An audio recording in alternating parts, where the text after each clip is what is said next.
Look closely at a society in free fall. The institutions break, the hierarchies flip, and the core values of civilization spill out onto the ground.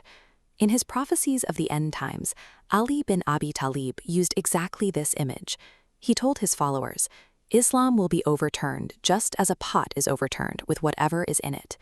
In early Islamic eschatology, the end of the world is described as a deliberate process rather than a flash of sudden random annihilation.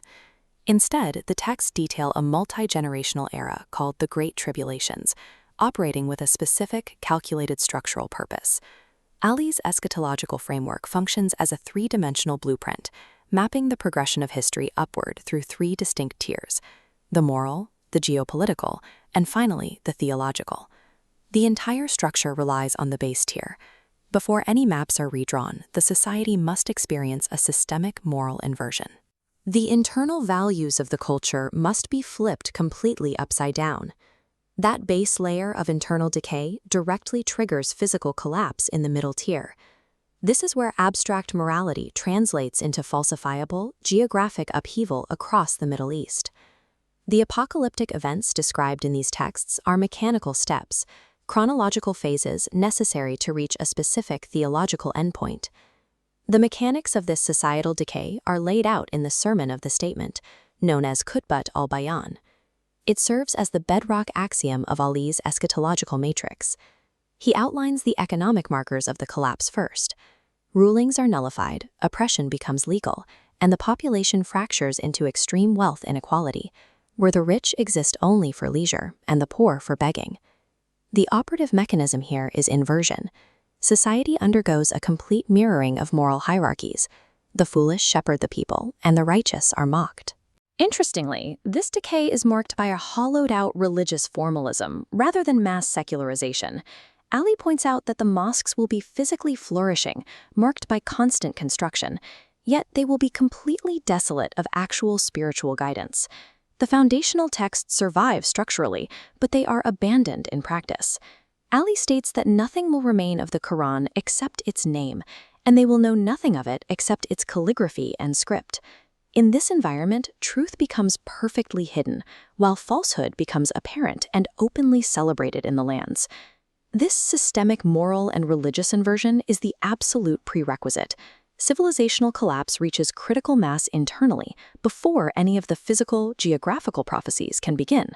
Once the moral foundation rots, the abstract theology physically manifests. The texts anchor these spiritual warnings to very concrete, falsifiable geopolitical markers. The first major geographic anchor in the tribulation is the city of Basra, located at the mouth of the Persian Gulf. Ali specifically predicted a catastrophic drowning of this city. He warned that the water would cover it entirely, leaving nothing visible except the balconies of its mosque, looking like the chest of a ship in the sea. Historical commentators like Ibn Abi al-Hadid recorded that this exact prophecy was fulfilled. Basra flooded catastrophically twice, sinking the city completely, while leaving only the Grand Mosque protruding above the water. Further north, the geographic focus shifts to the construction of an entirely new center of power. Ali details the rise of Al-Zawra, the historical city of Baghdad. The prophecy specifically notes it would be built between the Tigris and the Euphrates, on land with tamarisk trees, using gypsum and baked bricks. The city's role in the eschatology is clear. It is built as a hub of vanity, amusement, and terrifying injustice, serving as a dwelling for the descendants of Al-Abbas. There is a precise timeline embedded here as well. The text lists 24 successive kings who will rule over this city before its ultimate downfall. The prophecy functions as a precise roadmap, illustrating exactly how the moral rot of an empire physically manifests in the literal flooding and falling of its capital cities. Following internal rot and geographic disasters, the fractured state faces overwhelming external military pressures. The prophecies detail an invasion by the Turks, describing a force with an unstoppable momentum that sweeps across the region, conquering every city they pass. Ali provides specific descriptive markers for these invaders. He notes their elite horses, their armor, and their faces like hammered shields, stating that no banner will be raised against them except that they will invert it. To counter this eastern expansion, The texts describe the emergence of a yellow banner force originating from the west, marching into the escalating global conflict. The conflict balloons into a multi-front war. The troops move from the lands of the Romans down through the Levant, pushing into Kufa, while auxiliary forces mobilize from Egypt. The immediate consequence of this intense, multi-regional warfare is severe destabilization. The routes become so dangerous that the pilgrimage, the Hajj, is completely cut off from Iraq and the Levant. This phase represents total geopolitical exhaustion. The military chaos levels the existing political structures, clearing the necessary ground before the theological resolution can begin. This brings us to the central tension under Islamic eschatology. Why is this exact sequence of destruction structurally required? The tribulation acts as a filtering mechanism. It is designed to strip away the hypocrites and test the pure resilience of the believers.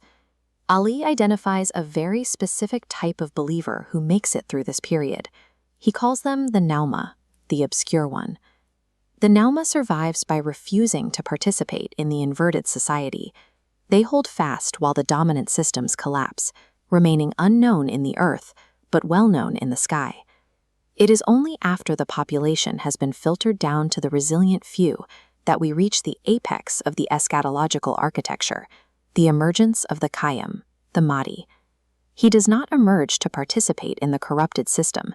He waits until the tribulation has leveled the geopolitical playing field to rebuild it entirely. As the prophecy states, God will use the Mahdi to conclude the religion precisely as he opened it with the Prophet Muhammad, uniting their hearts after the enmity of the tribulation.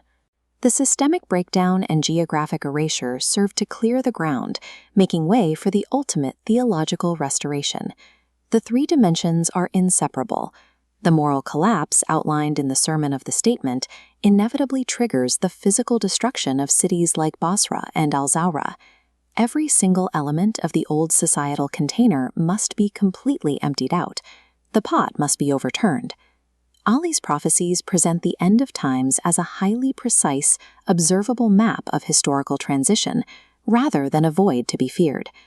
This introduces the final theological framing, the concept of the expanded time. For the believer who holds fast to the hidden Imam and correctly understands the signs, this era of occultation and chaos does not actually harm them.